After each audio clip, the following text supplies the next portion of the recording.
풀턴 카운티 대배심은 무차별 총격으로 한인 여성 4명을 포함해 모두 8명을 숨지게 한 총격범 로버트 애런 롱에 대해 11일 기소 결정을 내렸습니다.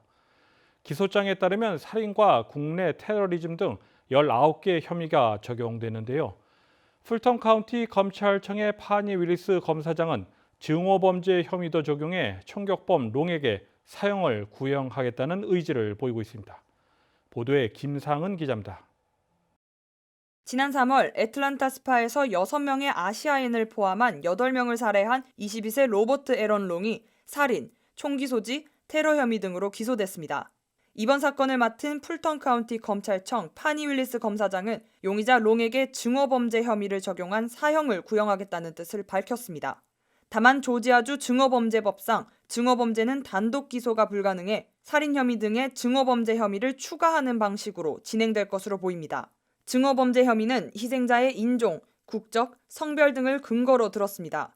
이 사건은 아시아계 증오범죄로 전 세계적으로 주목받았습니다. 사건 당일 용의자 롱은 애틀란타 근교 체로키 카운티 마사지샵 한 곳에서 아시아계 여성 2명과 백인 2명을 총으로 살해한 뒤 애틀란타 시내 스파 2곳에서 4명의 한인을 살해했습니다. 초기 수사당국은 이 사건이 인종차별 증오범죄라고 볼 증거가 부족하다며 성중독 가능성을 열어뒀습니다. 하지만 전국에서 아시아계 증오범죄라는 목소리가 커지자 수사당국의 태도도 바뀌었습니다. 이번 기소 대상에는 애틀란타 시내 스파 2곳에서 발생한 4건의 살인 혐의만 적용됩니다. 나머지 4건의 범죄는 체로키 카운티에서 추후 별도로 진행될 예정입니다. KTN 뉴스 김상은입니다.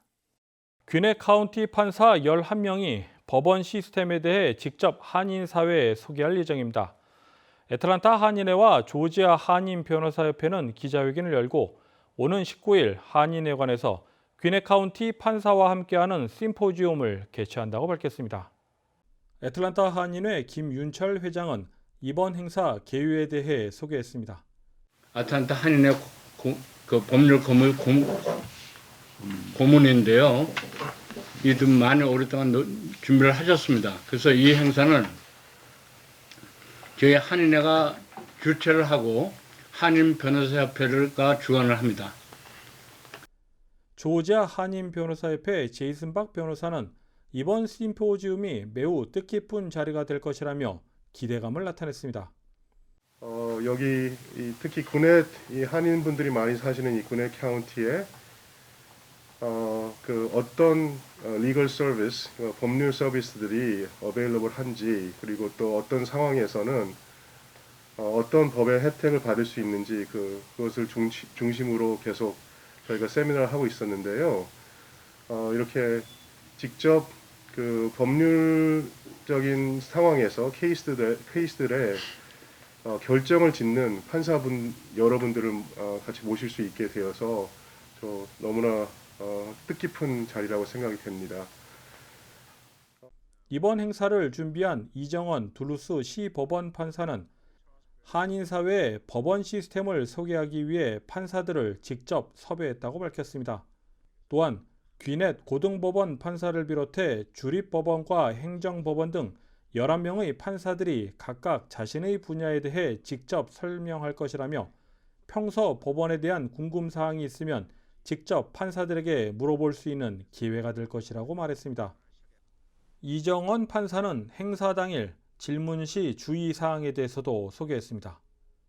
한 가지 부탁한 거 있으면 질문할 때 자기 케이스가 직접 구넷 카운티에 들어온 상태에서 그거 질문하지 말고, 왜냐면 혹시 그 판사가 자기 케이스를 받아갈 수 있기 때문에. 그렇지만 보통 케이스에서 이런 케이스에서 혹시 이혼 케이스에서 이렇게 하면 어떻게 되느냐, 그럼 다음 순서가 뭐냐, 그걸 할 때는 이거 스프링 판사가 덩킨인가 그 설명할 수 있죠, 간단하게. 둘루스 시 법원의 찰스 베러 수석 판사는 이번 행사를 통해 한인들이 법원 시스템에 대해 이해를 하는 데 도움이 될 뿐 아니라 평소 궁금한 사항을 판사들에게 직접 질문할 수 있는 기회가 될 것이라고 거듭 강조했습니다. So that they will hopefully have a better understanding of what the courts do, who the judges are, put some names with faces and things like that, and answer questions. We're going to have a question and answer period after the presentation. And I think the whole presentation probably will last about 2 hours, hour and a half to 2 hours. So we're trying to get as much of the community here as possible that we can bring in to participate. 한편 귀네 카운티 판사와 함께하는 심포지움 행사는 오는 19일 5시 30분부터 애틀란타 한인회관에서 열립니다. KTN 뉴스 스티븐입니다. 다음은 스포츠 소식입니다. 애틀란타 브레이브스의 마이너리그 팀 귀네 스트라이퍼스 경기 소식을 배준경 기자가 전해드립니다. 귀네 스트라이퍼스가 어제 2019년 9월 이후 처음으로 다시 홈 경기를 가졌습니다. 애틀랜타 브레이브스의 산하팀으로 트리플A 리그에 소속되어 있는 귀네 스트라이퍼스는 스와니와 로렌스빌 사이에 위치한 쿨레이 필드를 홈구장으로 사용하는 마이너리그 팀입니다. 스트라이퍼스는 이번 시즌 개막을 맞아 구장에 새로운 디스플레이를 설치하고 마스크 착용 규정 강화와 관객 50% 입장 등의 안전 지침을 준비했다고 발표했습니다. 스트라이퍼스는 개막전 상대로 신시내티 레드의 트리플A 산하팀인 루이빌 배츠와 6연전을 가집니다. 어제 열린 경기에서는 득점 없이 0대4로 패배했지만 브레이브스 유망주 순위 2위에 올라있는 좌익수 드류 워터스가 4타수 2안타를 기록하며 좋은 타격감을 선보이기도 했습니다. 귀네 스트라이퍼스의 홈구장인 쿨레이 필드는 2500 뷰포드 드라이브에 위치해 있습니다. KTN 뉴스 배준경입니다. 다음은 코로나19 소식입니다. 연방질병통제예방센터 CDC에 따르면 미국의 코로나19 확진자에 대한 유전자 분석을 한 결과 72% 이상이 영국발 변이 바이러스에 감염된 것으로 나타났습니다. 오늘의 코로나19 현황을 김상은 기자가 정리했습니다. 5월 12일 오후 2시 50분 기준 미국 내 코로나19 누적 확진 환자는 3,356만 1,393명, 누적 사망자는 59만 7,160명입니다. 어제 하루 동안 신규 확진 환자는 34,924명 늘었고 신규 사망자는 759명 증가했습니다.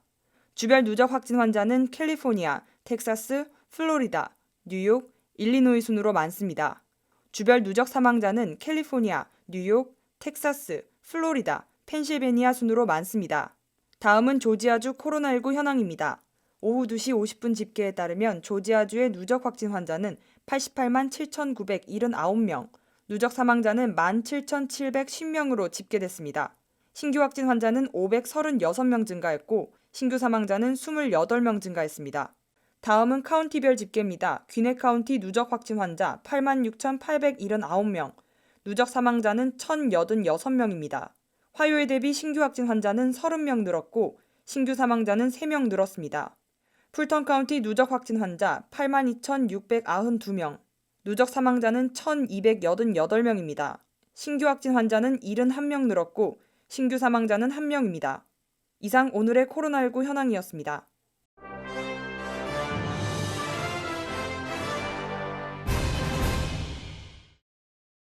공식적인 여름 시작이 39일밖에 남지 않은 상태에서 비정상적으로 차가운 기단이 미 동남부의 넓은 지역을 움켜쥐고 있습니다. 기온은 계절 평균보다 10도 내지 25도 낮습니다. 남부 일부 지역의 경우 이러한 기온은 5월 중순이 아니라 3월 중순에 예상해야 하는 온도에 더 가깝습니다. 수요일부터 목요일까지 남부 전역에서 기록적으로 차가운 기온이 32건에 달할 것으로 예상됩니다. 이러한 현상은 중서부 북부 지역에 강력한 고압 지역이 형성되어 북쪽의 차가운 공기가 걸프만을 향해 남쪽으로 여과되는데 이때 이 차가운 공기 덩어리가 에팔레치아 산맥에 갇히면서 생기게 됩니다.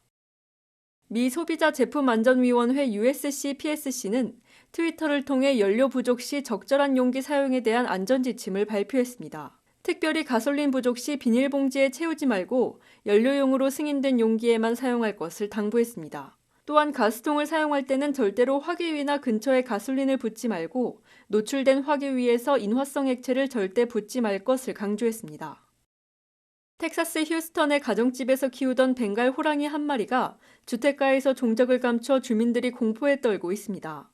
주민들의 신고로 경찰이 출동하자 호랑이 주인은 이 호랑이를 자신의 차에 싣고 달아났습니다. 경찰은 하루 만에 주인을 붙잡아 구금했지만 호랑이의 행방은 놓쳤습니다. 텍사스 주법에 따르면 조련사 자격증이 없는 일반인이 호랑이를 키우는 것은 C급 경범죄에 해당하며 반려호랑이를 집에 들인 사람은 최대 약 56만 원의 벌금형을 받을 수 있습니다. 블라디미르 푸틴 러시아 대통령이 자선 행사로 열린 아이스하키 경기에 참석해 9골을 넣으며 건강을 과시했습니다. 최다 득점으로 최우수 선수가 됐습니다. 친선 경기이긴 하지만 푸틴 대통령이 퍽을 잡을 때 상대 수비수와 골리가 적극적으로 막지는 않은 모습이었습니다. 로이터 통신은 푸틴 대통령이 코로나19 백신을 맞은 뒤 경기에 참석했다고 보도했습니다. 이상으로 5월 12일 KTN 뉴스를 모두 마칩니다. 시청해주신 여러분 고맙습니다.